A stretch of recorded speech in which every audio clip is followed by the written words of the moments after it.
From the basement of the beautiful Chrysler building in New York City, where we just signed a 99-year lease-to-own contract. This is the Scammies. I'm your host, Michael Robertson, and each episode, we're trying to make you just a little bit smarter so you can spot the scams and the scammers and ultimately keep more of your own money.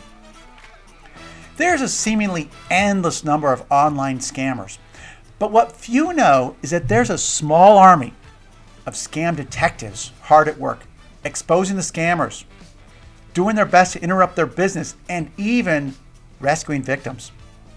No, it's not the FBI with its massive $10 billion annual budget.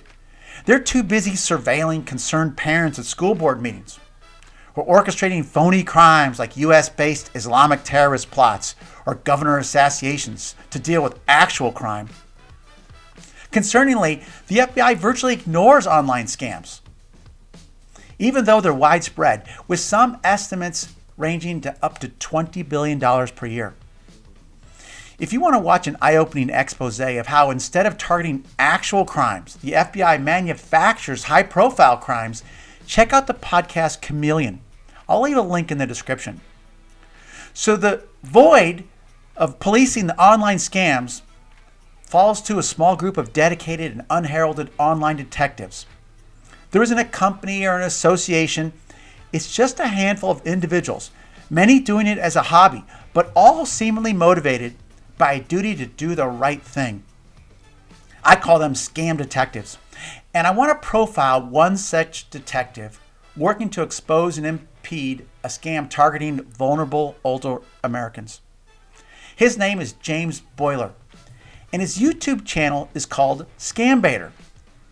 And that's exactly what he does. He baits the scammers into interacting with him and ultimately turns the table on them. It starts with people giving him leads to scammers so he can pose as a potential victim. Once he makes contact, though, he infiltrates their organization.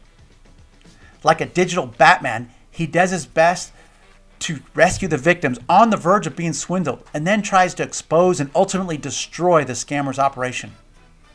It may sound like a plot for a high-tech thriller, but it's no fiction. And I'm going to show you some truly astonishing video clips to prove it. Now, James specializes in e-commerce and tech support scams, which often target the elderly who are technically unsophisticated. The scams begin with scammers blasting millions of emails or text messages or pop-up alerts on often misspelled websites.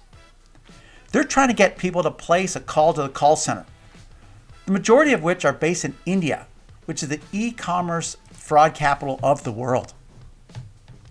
The messages used to say, your computer is infected or you've been hacked. But now they've moved to a far more clever con called the Amazon refund scam. It's the number one scam targeting the elderly. Let's listen in to a sample robocall that millions are now getting. Hello. Hi, this is Alexa from Amazon Support. We have noticed some suspicious activity on your Amazon account where an order for an iPhone 11 Pro of $987 has been placed to be shipped in Birmingham, Alabama. No actions are required for successful delivery of your product. If you did not place this order, immediately call Amazon Billing and Fraud Protection Department on our toll-free helpline number that is 804. Now, if the victim falls for that ploy and calls them, they'll pretend to send a verification code from Amazon. The text message is from Amazon, but it's not from their support department, but it's actually a password change code. Let me show you. Please help me out right now. What we are going to do, ma'am, just for the verification, we are going to send you a verification code. Please help me out with the verification code that you are going to receive on your number, okay? Alright, just give me a second, let me send it. It will just gonna verify you, as well it will gonna help us out to verify that yes, you are the right lady. Now, once the scammers have access to the Amazon account, they'll review past purchases and their address to build credibility with the victim who believes they're official since they know their past purchase history. This is called social engineering. Of course, they're not talking to Amazon though. They're talking to Indian scammers. And the next step is to get the victim to install remote access software, such as TeamViewer, AnyDesk, or UltraViewer, to just name a few. Once this is installed, the scammer has complete control of the victim's computer. They can move the mouse and keyboard as if they were in front of the computer. And with some clever clicking, they can change what is displayed on screen, such as a bank balance. They can make it appear like money has been transferred that has actually not been. From here, they'll ask the victim to send them money or get them gift cards with some bogus rationale. One common tactic is to pretend there was a mistake. And that's the essence of the highly successful Amazon refund scam. But back to our scam detective, Scambaiter. What he does is flip the script. He calls up as a victim. And while they think they're exploiting him, he's actually installing software on their computers to watch them. You see, Scambaiter is actually a skilled hacker. Sometimes he even takes on the alternate persona, Vladimir, Russia's #1 hacker, when he's talking to the scammers. But he's what is called a white hat hacker, a guy who uses his skills for good rather than evil. He pulls a digital double cross on the scammers.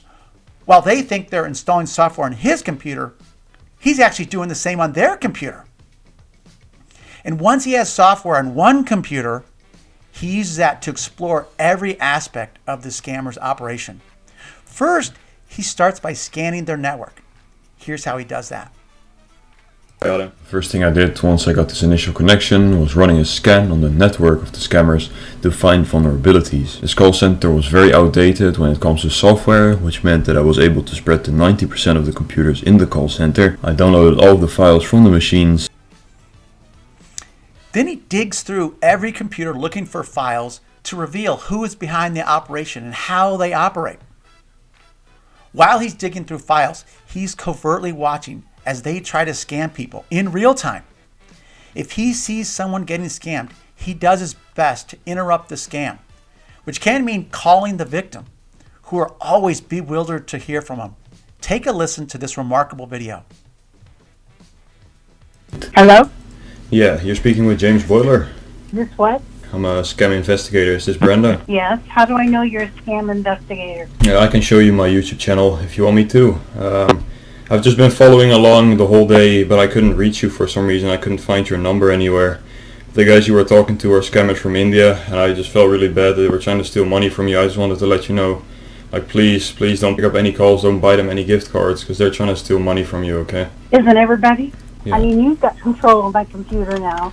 Yeah, I'm really sorry about that. It's just the only way I could reach you. I don't know. I didn't know what else to do, so. I then went on to explain to her who I was by showing her my YouTube channel, and I also told her that I had been following along with the scam the whole day, that I've been trying to reach her, and that I was the one that blocked the target cards, and that's why the balance was 0. Let's take a look. You see, that's the same voice. It sounds like you, but I'm sorry, I don't know what to believe anymore. Now, he was able to save that victim, but he's not always, but he often is. And once he's learned everything he can about the scammers, he confronts them. His most dramatic confrontations involve showing the scammer their own webcam midway through what they think is a scam they're perpetrating. The results can be dramatic. Watch this. Programs. Hey AJ, what's up, man? Hey, listen, are you gonna answer some questions for me, bro? Come on. As you can see, I know who you are, man. I know everything about you. Are you gonna answer some questions for me or not, bro? Come on, be honest with me, man. I know everything about you. I know what you do. I know everything about your company. The guy that's sitting next to you, man. Just answer some questions for me, bro. I can see you right now. Answer some questions, okay? I know you can hear me. Bro, answer some questions for me, okay? AJ. Come on. Bro, why are you taking off the headset, man? Yo, bro, listen. In that video, he shows them their own webcam of their own office right in the middle of a call. They think they're scamming him. It's remarkable. Now, once he's confronted them, he then destroys their technology for the entire call center. Let me show you.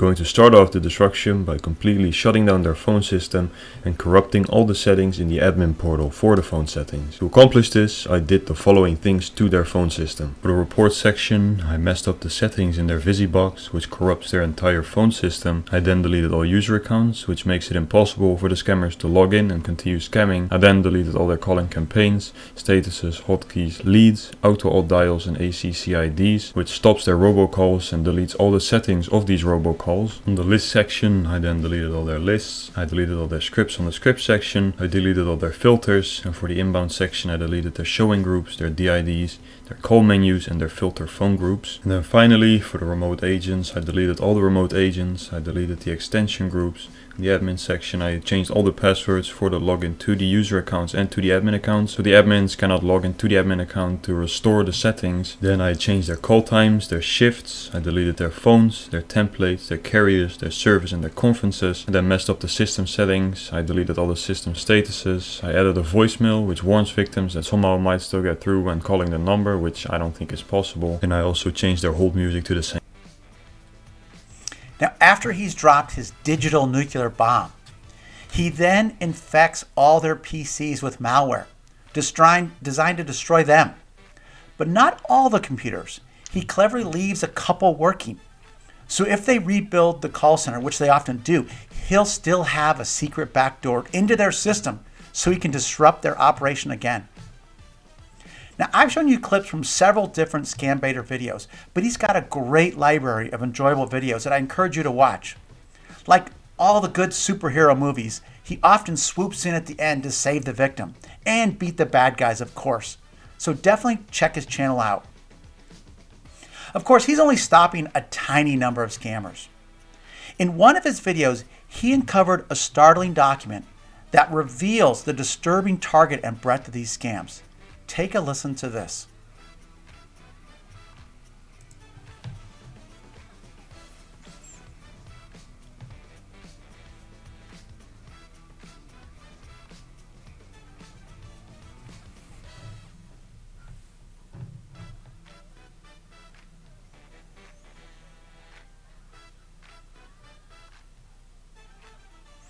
These scammers are targeting the elderly. It's disgusting. And the FBI should be working to protect these elderly victims, since that's one of the government's primary responsibilities, protect the vulnerable. Until the FBI gets out of politics and stops trying to manufacture high-profile crimes that look good on TV, it will be up to the vigilante scam detectives like James Boiler.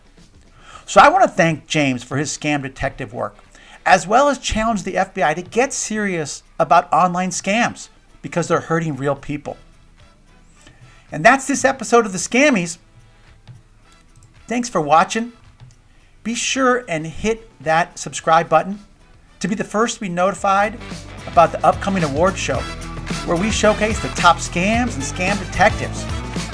Hit that like button if you want more of these videos, and drop me a comment or email anytime. Thanks for watching.